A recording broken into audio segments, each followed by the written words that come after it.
katribu! Welcome back to my channel. For today's video, samahan niyo po kami at sabay-sabay natin panoorin yung simpleng celebration para sa graduation ng aming bunso. At habang tayo ay bumabiyahe, shoutout sa lahat ng silent viewers, sa lahat ng OFWs, at sa lahat ng mga sumusuporta kay katribu. Thank you so much for all the love and support. To all the newbies in the channel, kindly give me at least 2 days before I can get back to you. And if you happen to pass by my channel, please consider subscribing and hit that notification bell so you won't miss my upcoming videos. So stay tuned and enjoy watching!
Ayan mga katribo, tapos na po kaming kumain. So kami ay medyo mag-ikot-ikot. Masaya lang kami na despite all the struggles that we had in the family, napagtapos namin yung aming mga anak. So talagang overwhelming yung pakiramdam. Masaya. Actually, atin-atin lang to. Naiyak ako nung na-realize ko na parang ang bilis ng panahon and hindi namin ini-expect na kaya namin pagtapusin yung aming mga anak. Alam niyo naman ang buhay, may pamilya, yung mga pagsubok, lagi nandyan lang yan. So tayo, hindi tayo bibigyan ng pagsubok ng Panginoon kung hindi natin kakayanin. Huwag lang natin kalimutan laging ipagdasal kung anong mga gusto natin sa buhay at huwag tayong makakalimot na magpasalamat sa lahat ng biyayang tinatanggap natin. Kaya tayo sinusubukan ng Panginoon para lalo tayong mas maging matatag at mas maging handa sa bawat hamon ng buhay. So ayan, nakabili na kami ng pasalubong para kay Liam, yung pamangkin ng aking darling. So, tayo ay babiyahin pa uwi.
Yan po yung mga naging kaganapan sa dinner date ko with my family.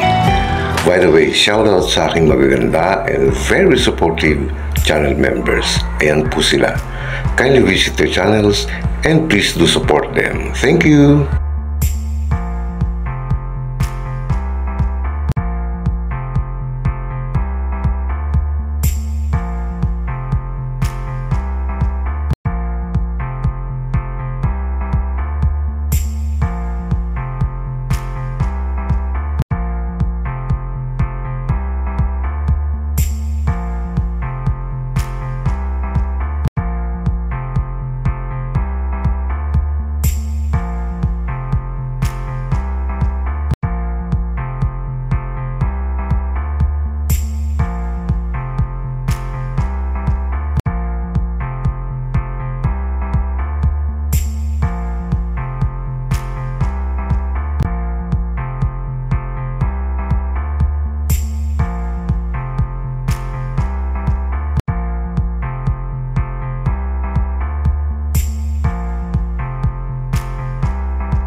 So that's it for today mga katribo. Muli po ang aking taos-pusong pasasalamat sa inyong muling pagsama sa akin ngayon at sa inyong patuloy na pagsuporta. Maraming salamat po.